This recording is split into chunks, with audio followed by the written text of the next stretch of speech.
Thinking about purchasing an RV, but you don't know what type of credit score or deposit you're gonna need, this video is for you. When I purchased my 43-foot long Forest River Heritage Glen 378FL in 2021, it cost me around $104,000 out the door.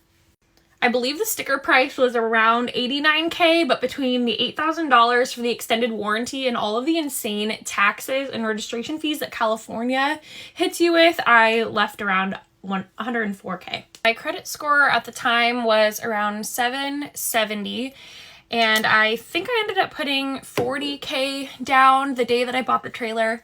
And you might be thinking, well, wait, you said you paid cash. I did pay cash for my trailer. I paid the entire thing off when I got my first statement in the mail. I just didn't have $104K liquid in as quick of a turnaround time as I needed when I had to go buy my trailer. I mentioned in another video that I'd renovated a granny unit for some family, and then they totally betrayed me and raised the rent and didn't give me the free rent they were supposed to give me. So I literally, that day I found out that happened, drove to Camping World, bought a trailer, put a deposit down, and when the first statement came, I paid the balance off.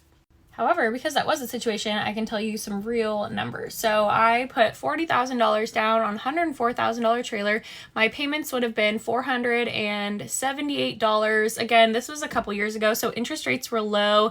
I think my interest rate was like 3 or 4%. Since then, I had actually planned on buying a couple other trailers and doing a rental business again, and then I canceled both of those transactions.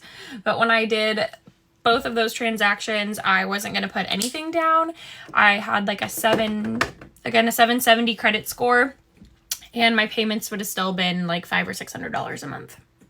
I do think credit utilization is part of the process. So your credit utilization is like the amount that you have in all of your credit cards that are available. So I think that might be a factor. It doesn't impact the credit utilization, but I think showing that you have quite a bit of credit utilization over a handful of different cards and you're only using a really small percentage of them definitely helps qualify for either a really large loan on an RV or something like that.